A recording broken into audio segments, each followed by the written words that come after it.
agradeço o convite e vou conversar com vocês um pouco sobre a violência doméstica contra a mulher dentro do capítulo da saúde da mulher, né?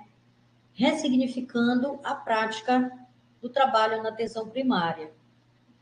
Nós temos observado na mídia que a violência contra a mulher não é que ela está aumentando, mas ela está sendo mais visibilizada, tanto pela mídia quanto pelas autoridades, né, de saúde, inclusive com já a brilhante medida, né, da alteração da Lei Maria da Penha, que protege a mulher imediatamente após o primeiro processo aberto da Delegacia da Mulher, e também agora com a proteção da informação da mulher agredida, né, como uma forma que vai ser mantida em sigilo, aprovado ontem, isso na Câmara, no Senado,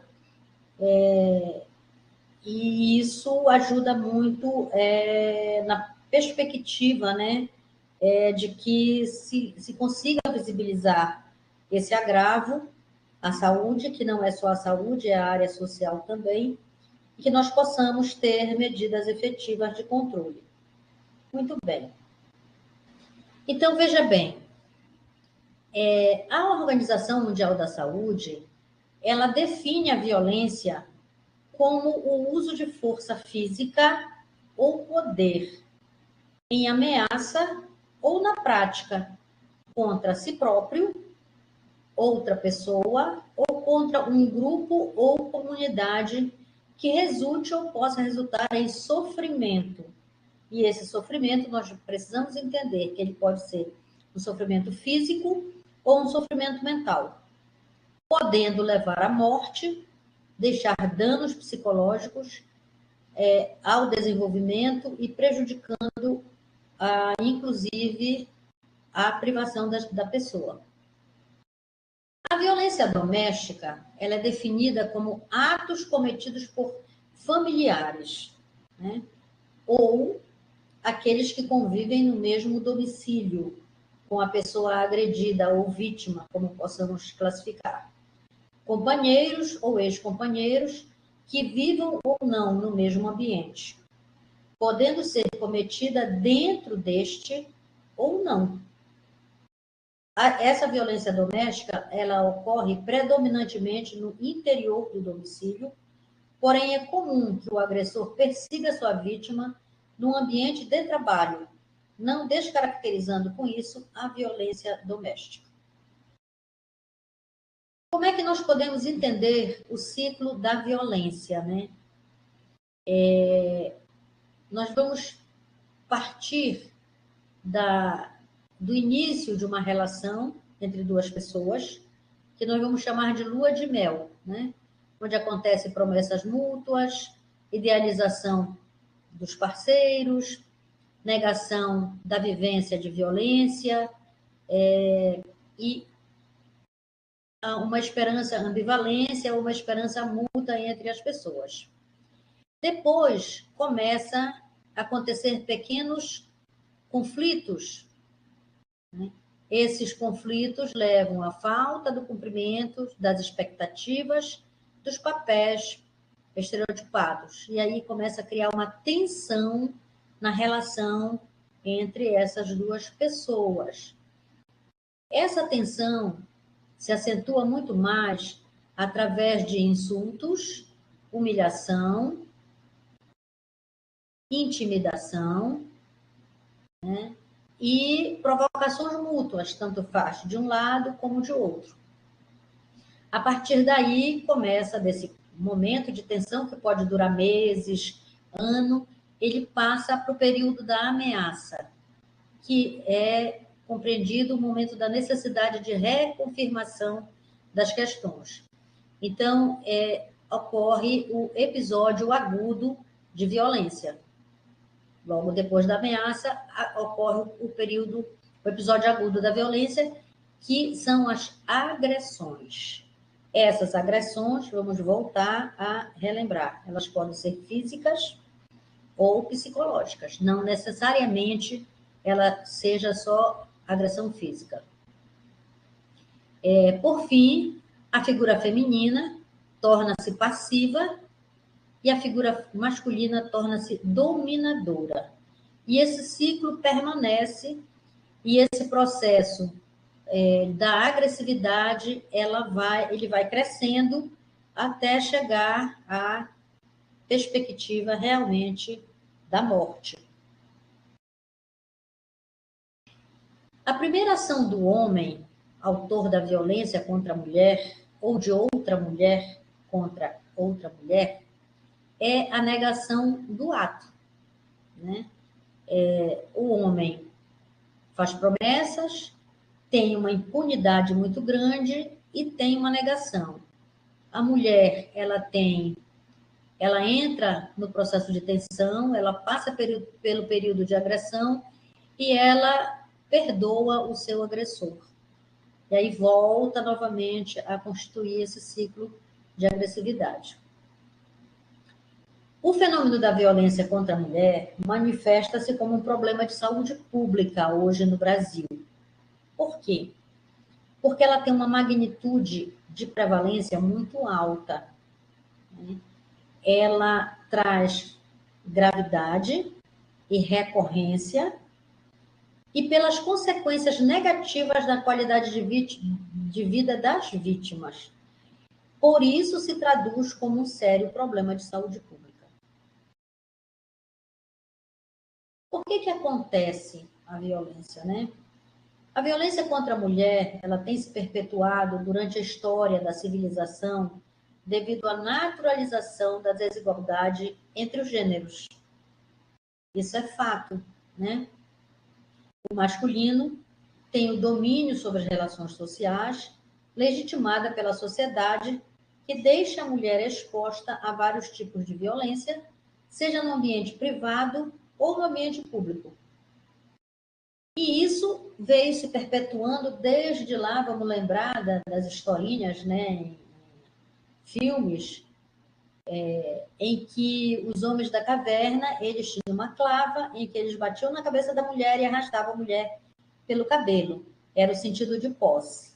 Então, isso vem se perpetuando, e a mulher, com os seus direitos todos negados, né, durante todo o processo de evolução da humanidade.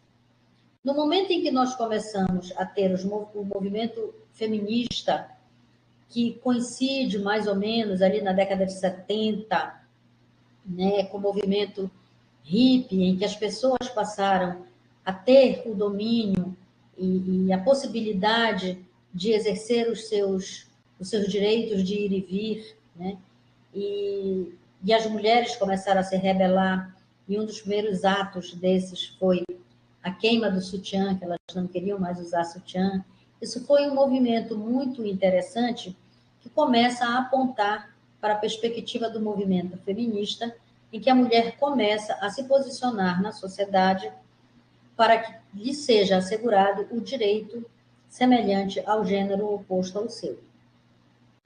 No Brasil, esse avanço foi observado inicialmente com a criação das delegacias específicas, né, para atender especificamente as mulheres. Existem algumas discussões parlamentares, inclusive, de que não haveria necessidade de ter delegacia específica para a mulher, bastando que o serviço das delegacias cobrisse todo e qualquer tipo de agressão. Entretanto, por que foram criadas as delegacias da mulher? Porque o maior entrave que se tinha para a denúncia nas delegacias era a forma de acolhimento que essa mulher tinha nessa estrutura governamental.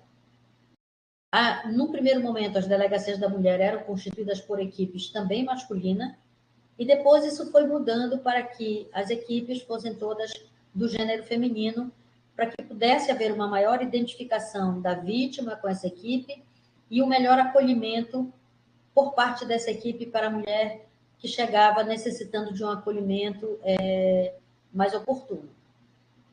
Posteriormente, surge a Lei 11.340, de 2006, que foi batizada de Lei Maria da Penha, que traz no seu bojo o fator protetivo contra essa mulher, contra o agressor, né? O fator protetivo dessa mulher contra o agressor, e agora já recentemente aprovado que essa proteção ela seja imediatamente disponibilizada no momento que a mulher inicia a denúncia, no primeiro momento da denúncia, que antes demorava para que isso fosse feito. Isso já é um ganho. Entretanto, com todas essas questões, nós ainda temos muitas agressões e temos também o feminicídio crescente. A Organização Mundial da Saúde, ela classifica a violência doméstica por cinco tópicos. A violência física, onde nós vamos observar alterações, lesões corporais. A violência psicológica, quando essa mulher ela é humilhada, torturada, né, psicologicamente, tem sua autoestima rebaixada. A violência sexual, que pode ser dentro do ambiente de uma relação conjugal ou fora, a partir de uma agressão que pode até acontecer por pessoas desconhecidas, né?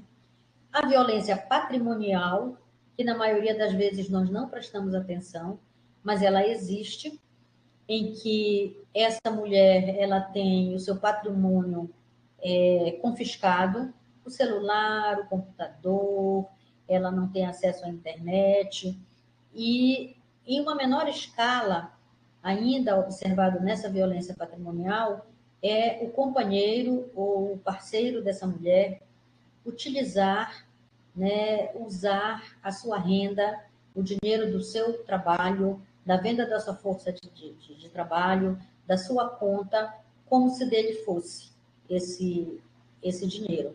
Então, isso faz parte da violência patrimonial.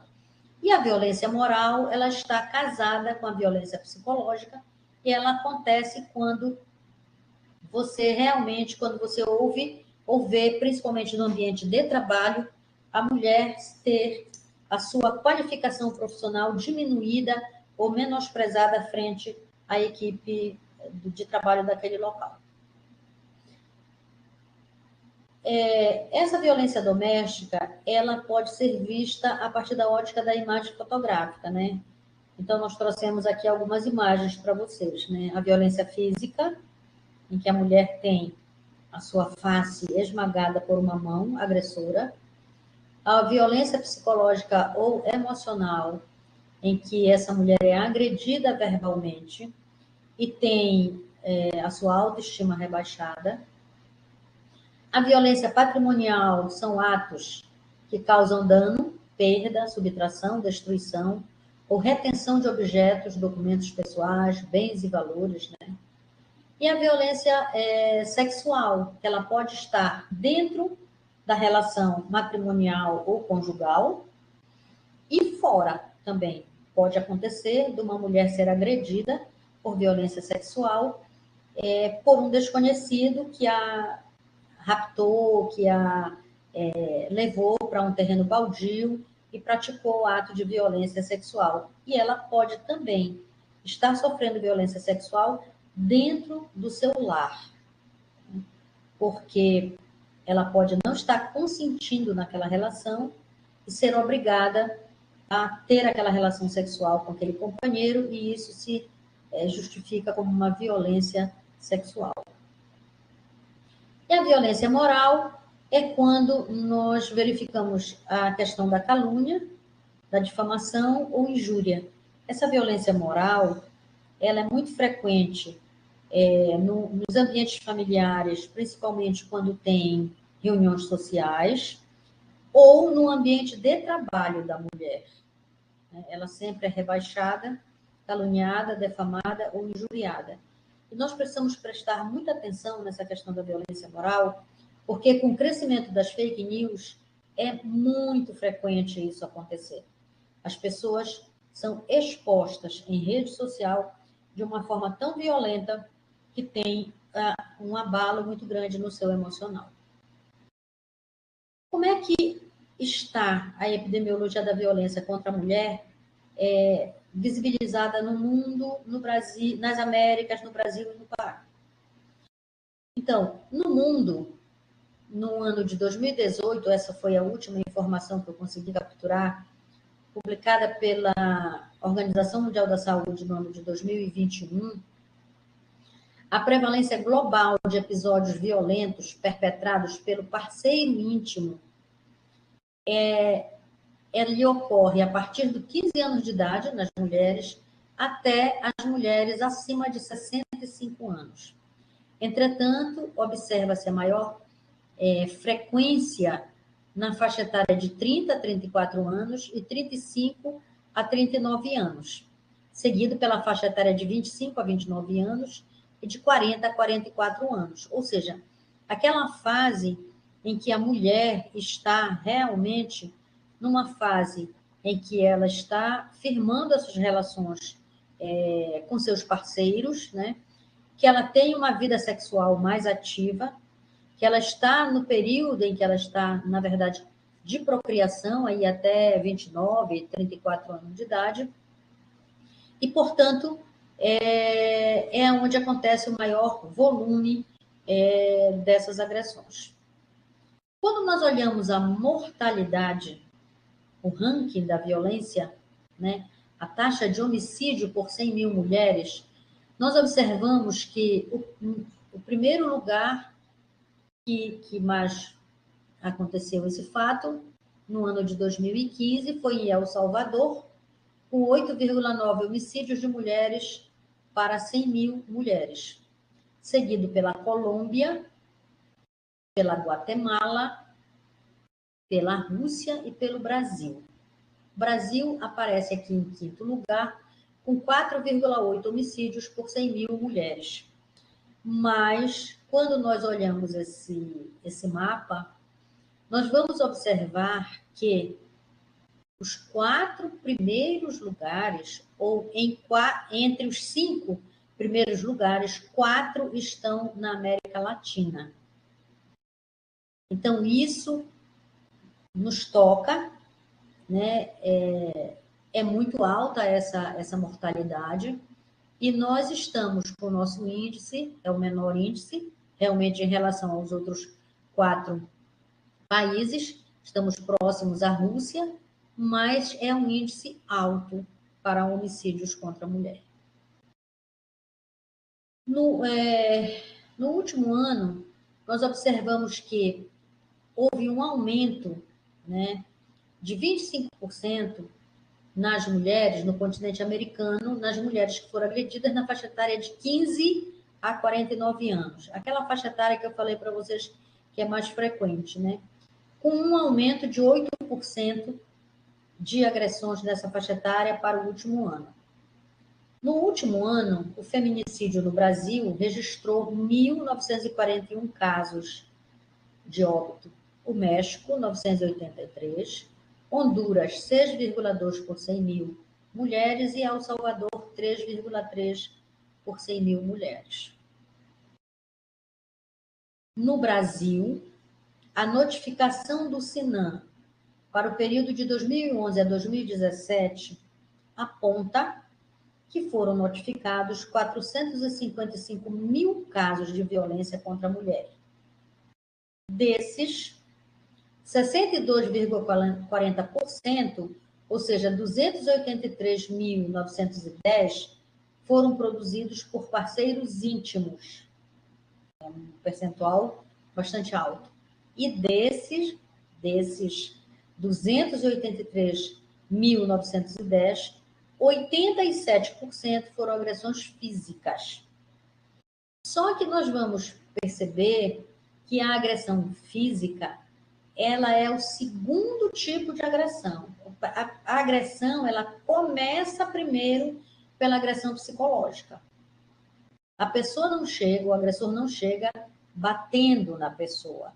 Ele agride psicologicamente, moralmente, ele rebaixa a autoestima dessa mulher, e depois ele passa para a agressão física. E sem limite dessa agressão física, ele chega a cometer o homicídio. Em 2018, foi observada uma redução de 9,7% 27% na taxa de homicídios contra as mulheres, 2018. Não tem nenhuma explicação, as pesquisas não apontam nenhuma explicação para que tenha havido essa redução. Acredita-se que seja subnotificação. Entretanto, esse dado aponta uma realidade epidemiológica muito dura, que foi observado que o homicídio nas mulheres negras ou nas mulheres pretas foi 5,2 óbitos a cada 100 mil mulheres, enquanto que nas mulheres não negras foi de 2,8 por 100 mil. Então, aproximando para nós o raciocínio de que mulher no Brasil, mulher preta, tem uma probabilidade maior de passar pelo processo de violência doméstica e engrossa a taxa de homicídio. Em 2019, de 27% das mulheres investigadas no Brasil, 66 sofreram agressões físicas e 52 agressões psicológicas. Ou seja, na verdade, as 66 sofreram agressão psicológica e física, né? E apenas 52% passaram por agressão psicológica. E 36% sofreram agressão moral. Essa agressão moral, ela é muito mais no ambiente familiar de festa e no trabalho, né? Um percentual menor. Em 2019, ainda desses 27% de mulheres investigadas, 41% das agressões foi provocada pelo atual parceiro da mulher naquela época e 37% por parceiros que já não mantinham relacionamento com essa mulher. Ou seja, 37% das agressões foi por aqueles indivíduos que já não mantinham relação íntima ou conjugal com essa mulher, mas perseguiam essa mulher realmente a ponto de agredi-la ou dentro de casa ou no ambiente externo à casa. Em 2020, nós tivemos o evento da pandemia, do início da pandemia da Covid-19. E todos nós sabemos que o sistema de saúde do mundo, né, ficou impactado com o atendimento, né, de casos de Covid, tanto na atenção primária da saúde, quanto na média complexidade. Tivemos, inclusive, situação em que nós tivemos unidades de urgência e emergência estrangulado no estado do Pará, assim como os hospitais também estrangulados pela falta de leitos ou profissionais ou condições para atender as pessoas que ali demandavam por conta da infecção pelo SARS-CoV-2. Nesse ano de 2020, então, se observa uma redução de 27% na notificação sobre a violência doméstica. Isso não quer dizer que a violência doméstica tenha diminuído nesse ano. Apenas ela não foi notificada. Por isso que a minha fala inicia para vocês ressignificando a nossa prática na atenção primária, né? A mulher, nesse período da pandemia, em que foi exigido o distanciamento social, ela ficou convivendo muito mais tempo com o agressor dentro de casa, num ambiente menor, num ambiente mais confinado, em que as tensões estavam aumentadas por conta do medo que todos nós estávamos de morrer ou de adoecer pela infecção do SARS-CoV-2, e o nível tensional ele foi crescente dentro dos lares, até porque muitas pessoas tiveram a sua renda reduzida, né, e o provimento das famílias também passou por um processo de abalo, né? Por isso, nós podemos dizer que não houve uma redução de agressão ou de violência contra a mulher, houve apenas uma redução de notificação. E aí a gente consegue constatar, quando a gente observa que o feminicídio ele aumentou em 2,2% em relação ao ano de 2019. No Pará, entre os anos de 2008 a 2015, mais de 30 mil ocorrências foram enquadradas na Lei Maria da Penha. É alto, né? 62% eram mulheres adultas jovens, com a idade entre 18 a 34 anos. E 25% possuíam ensino fundamental incompleto. Vamos começar a juntar a informação, né? 18 a 34 anos, idade em que essa mulher está tendo relacionamento, está firmando para casamento, namoro, noivado, né? Morando junto, querendo ter filho, procriando. A maioria das mulheres era negra, né? Lá, quando a gente observa o feminicídio, e 25% dessas mulheres aqui, no período de 2008 a 2015, elas possuíam um ensino fundamental incompleto. Então, isso são fatores de risco para aumentar essa violência contra a mulher.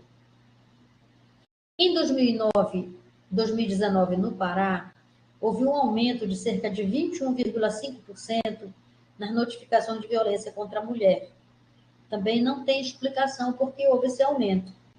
Pode ter sido pela ativação, estímulo, né, da notificação na rede de assistência à saúde do SUS. Mas nós vamos olhar um pouquinho mais lá para frente que nós temos dificuldade de compreender por que a atenção primária de saúde da RAS do SUS, da Rede de Assistência à Saúde do SUS, não cumpre o que está definido pela lei. Por que a Rede de Assistência à Saúde da Saúde Suplementar também não cumpre aquilo que está definido por lei? Uma informação muito interessante, observada no ano de 2020, com dados de 2019, é que no Pará, a cada 100 mil mulheres, 151 foram agredidas. Essa era a notificação do SINAM, que é o Sistema de Informação de Agravos Notificáveis. Ou seja, é o sistema que, obrigatoriamente, deve ser notificados os casos daquelas doenças que constam na lista de notificação obrigatória.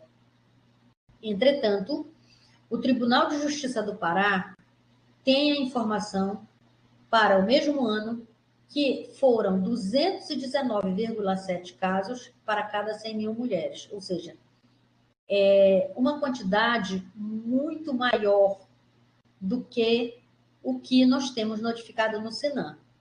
Significando dizer que lá no Tribunal de Justiça as mulheres chegaram através da delegacia feminina, quando elas produziram a denúncia contra o seu agressor.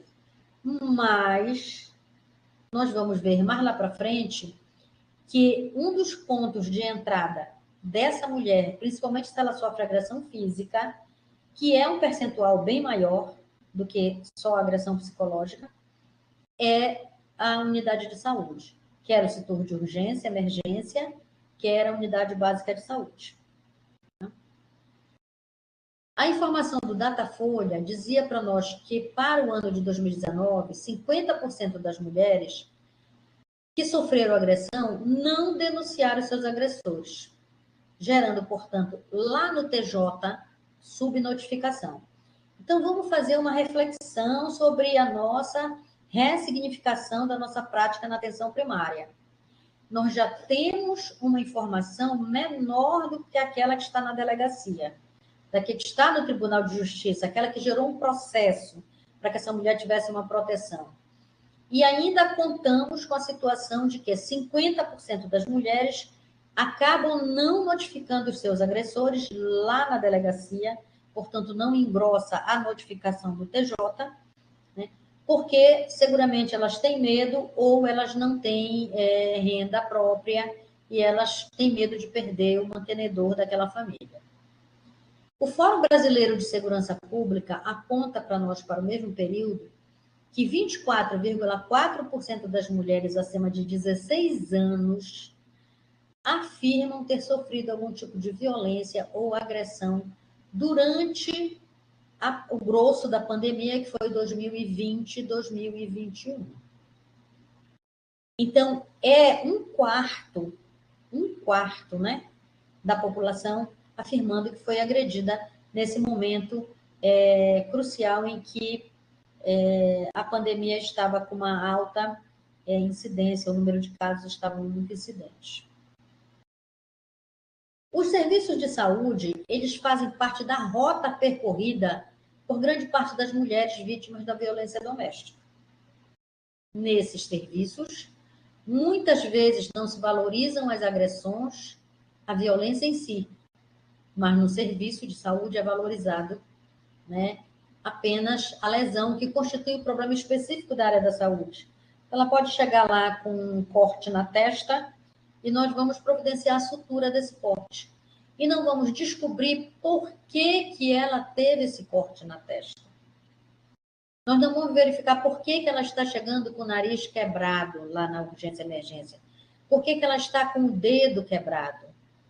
Por que ela apresenta um ferimento por uma arma branca.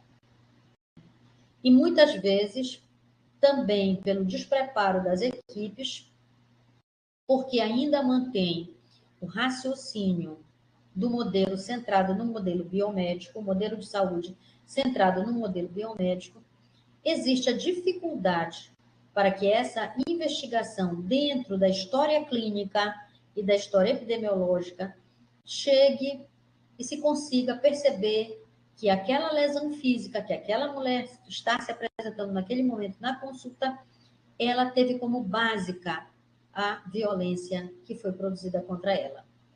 Desse modo, mesmo uma violência reconhecida em alguns casos, não é devidamente valorizado nos serviços de saúde, o que favorece a imensa invisibilidade que o fenômeno tem, né?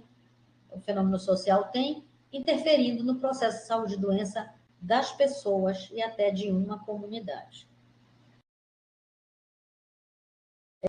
A violência doméstica praticada contra a mulher, portanto, ela se constitui como um problema de saúde pública e de saúde coletiva.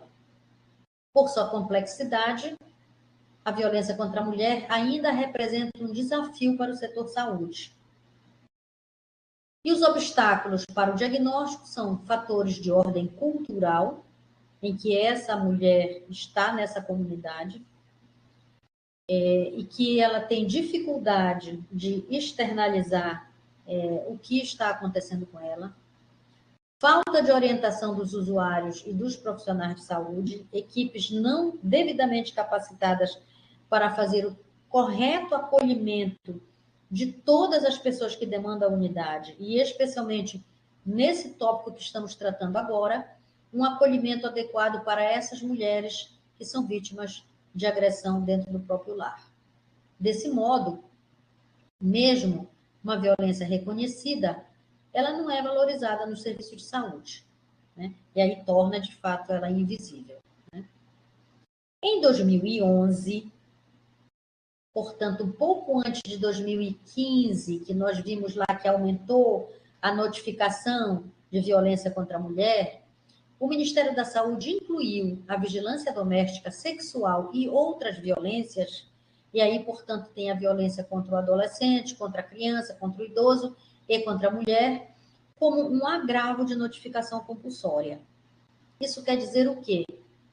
Que o momento do conhecimento dessa agressão, dessa violência pela unidade de saúde, quer do SUS, quer da saúde suplementar, ela obrigatoriamente precisa ser notificada. O termo compulsório, ele é muito claro, né? Tem que ser notificada, né? E a notificação, sendo obrigatória, ela é um instrumento fundamental para o conhecimento do perfil da violência. Como é que nós vamos saber como é que está a epidemiologia da violência na cidade de Belém?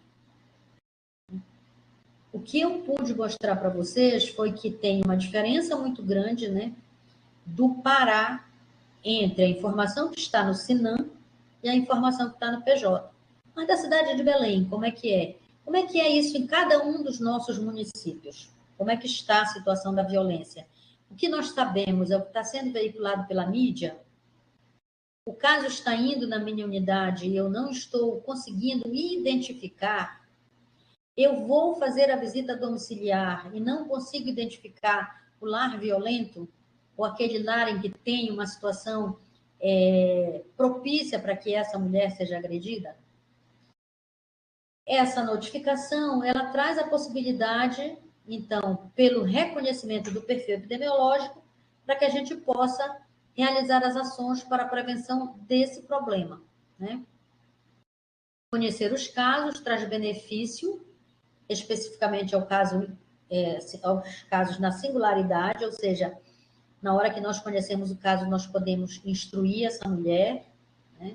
Orientar essa mulher, fazer um acompanhamento e um plano de tratamento singular, né, para essa mulher, e poderemos estar aumentando, né, a capacidade que essa mulher tenha para que ela se liberte, né, por livre e espontânea vontade dessa situação de opressão e de violência. E também esse conhecimento do perfil epidemiológico, ele serve para que sejam tomadas as decisões de políticas públicas. Hoje eu assisti a aprovação do projeto no Senado sobre o sigilo dos dados da mulher agredida, a necessidade de que ele seja mantido em sigilo, e isso tudo se constitui como fator de proteção dessas mulheres, mas para que isso tudo abarque um grande número de pessoas agredidas, a gente precisa conhecer quem são as pessoas que estão sendo agredidas, ou quem são as pessoas que estão expostas a lares violentos, né? Quais são os entraves que nós observamos para a notificação? Uma escassez de regimentos que firmem os procedimentos técnicos, eu não diria nem de regulamentação, eu diria, porque a normatização ela existe, eu diria que é a falta de capacitação das equipes para a notificação.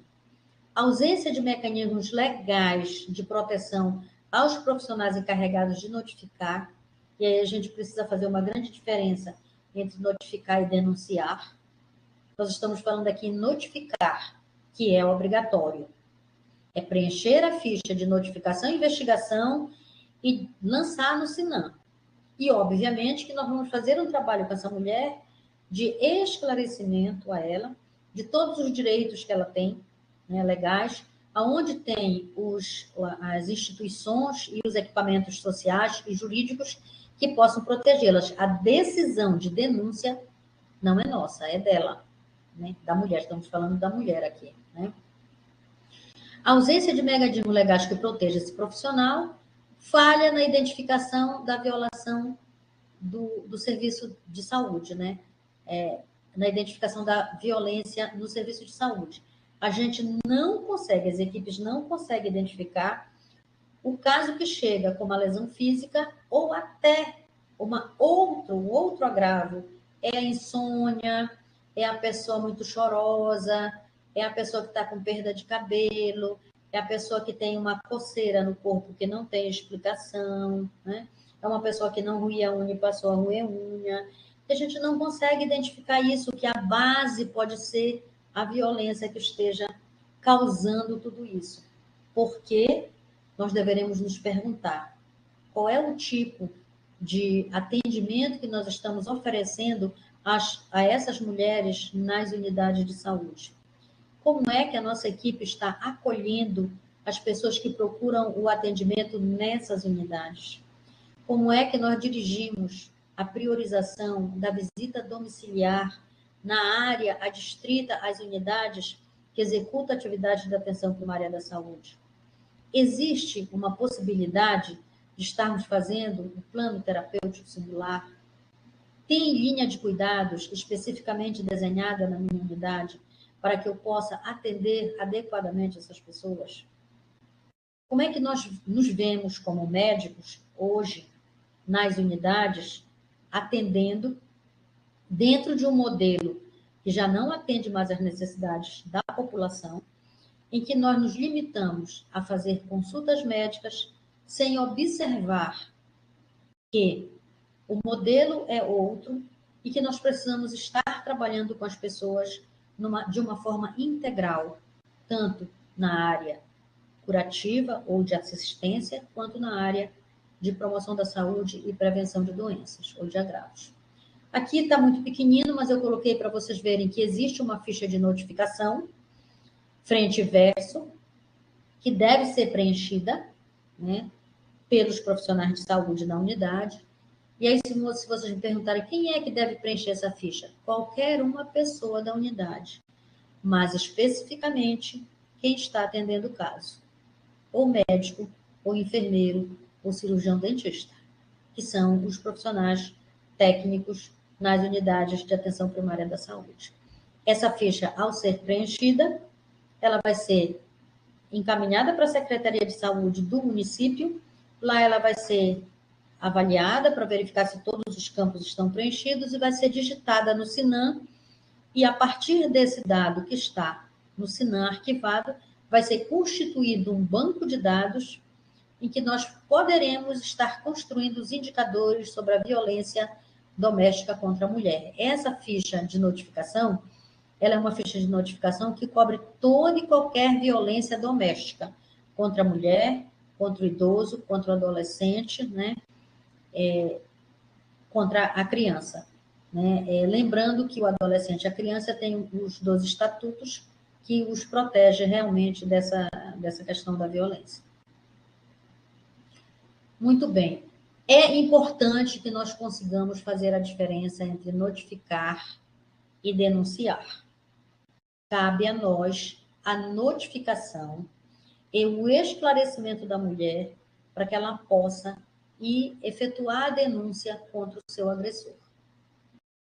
A ficha de notificação, então, é uma ferramenta utilizada pela vigilância epidemiológica na área da saúde e é o primeiro passo para a alimentação do Sinan, com os dados da ocorrência. A notificação da violência, ela segue o mesmo passo de todas as outras doenças de notificação compulsória. Portanto, conhecer o caso tem que ser notificado.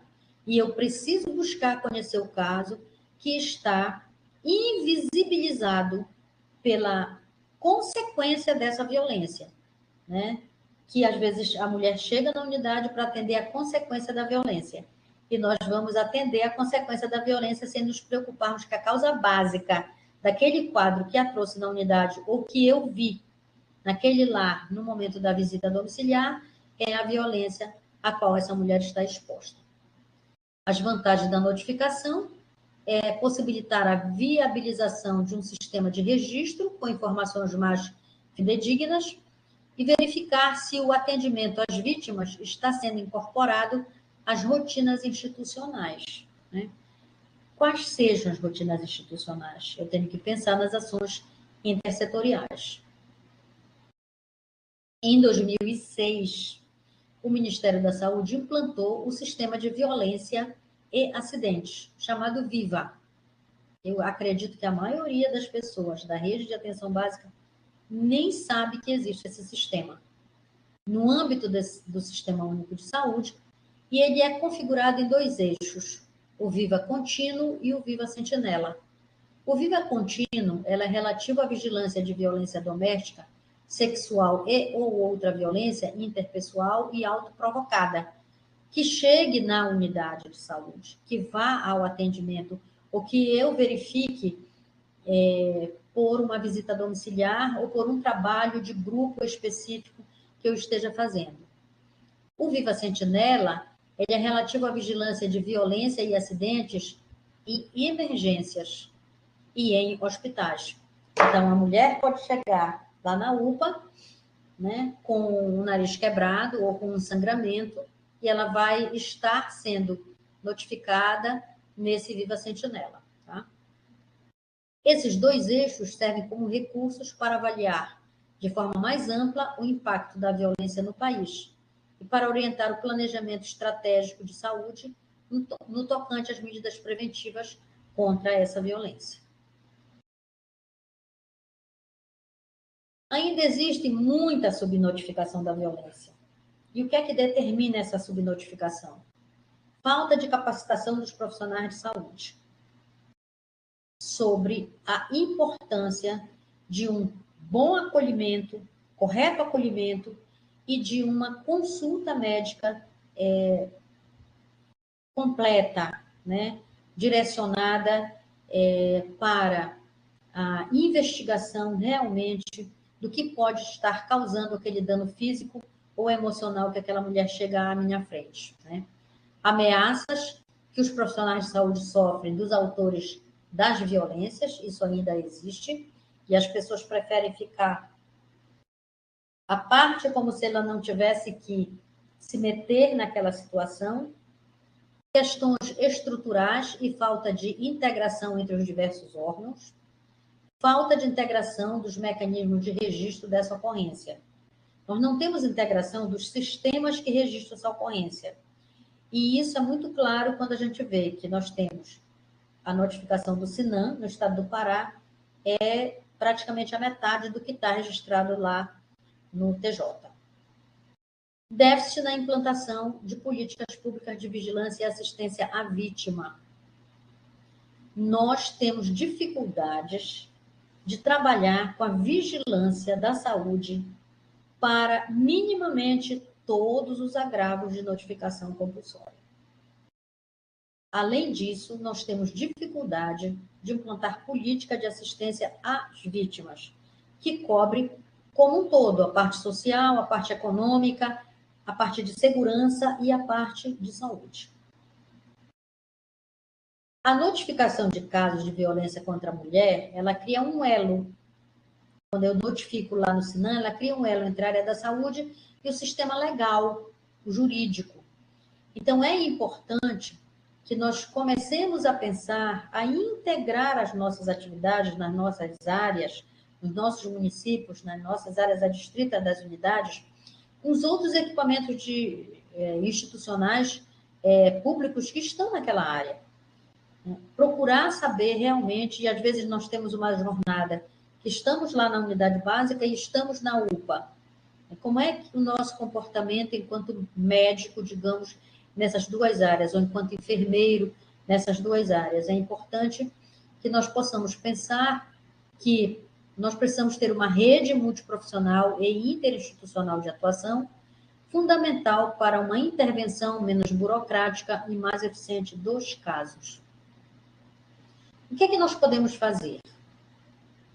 Realizar a educação permanente das equipes das unidades de saúde, e isso envolve todas as pessoas que trabalham na unidade, inclusive técnico de enfermagem, agente comunitário de saúde, agente de endemias, né? Quem está fazendo administrativamente a retirada do prontuário, se ainda for um prontuário físico, ou quem está tomando conta do sistema informatizado ali daquela unidade. Acolher adequadamente essas mulheres, elas precisam ser acolhidas, né? E que esse acolhimento ele seja um acolhimento centrado num acolhimento humanístico, né? Realizar campanhas educativas permanentemente para que a gente consiga esclarecer as mulheres sobre esse agravo e sobre a proteção que elas podem buscar a partir do momento que elas fizerem a denúncia. Notificar no SINAM todos os casos conhecidos, realizar mapeamento de lares violentos por ocasião do cadastramento das famílias e das visitas domiciliares. E uma ferramenta de baixa tecnologia, em que a gente pode estar utilizando para fazer esse mapeamento, é o Ecomapa, que é uma ferramenta utilizada na atenção primária, que deveria estar sendo preenchida para todas as famílias, né, da área adstrita a cada unidade. Buscar integração com as delegacias da mulher e com o próprio Tribunal de Justiça no estado ou no município onde nós possamos estar trabalhando. Realizar busca ativa durante a visita domiciliar, tanto do ACS como de médico e do enfermeiro, o mapeamento dos lares violentos e os casos de violência contra as mulheres. Promover grupos de mulheres para participarem de atividades coletivas que auxiliem a romper com o isolamento que essas mulheres têm, né? Fatores encontrados em quase todas as situações de violência. E você começa discutindo sobre coisas simples. até o momento em que esse grupo se sente seguro e elas começam a falar de suas experiências com a violência pela qual elas estão passando. Analisar os fatores de risco individuais e tomar medidas para modificar os comportamentos individuais de risco. Nós sabemos que a mudança do comportamento individual é uma atitude de cada cidadão, de cada indivíduo.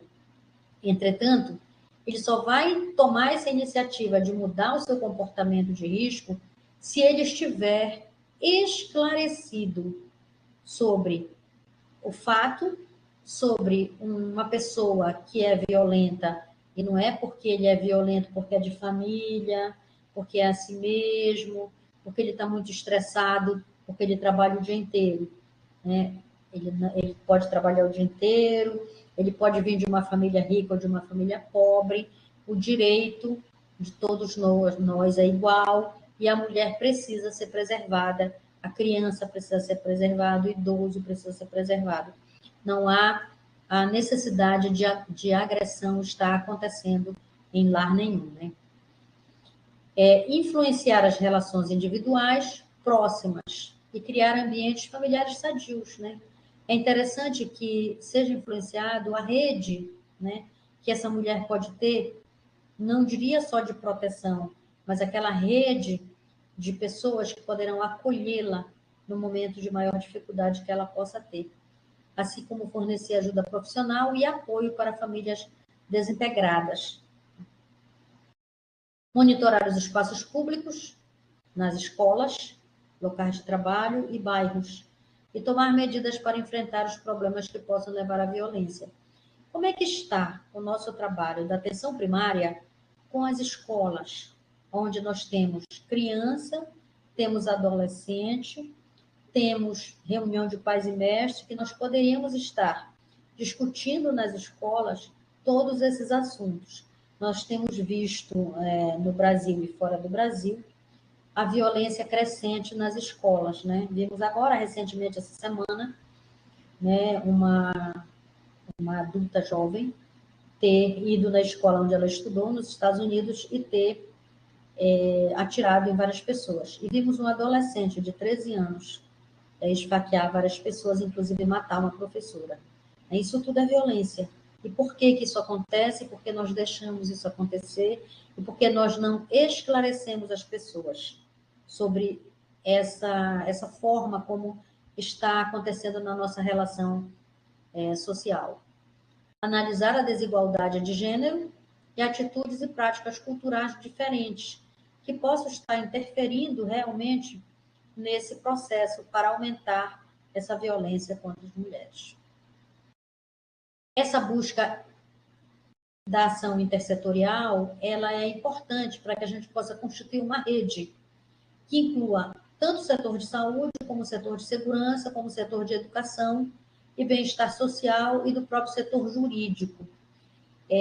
Se nós começarmos, é importante que se comece, né? A gente sempre acha que é difícil reunir, discutir com as pessoas.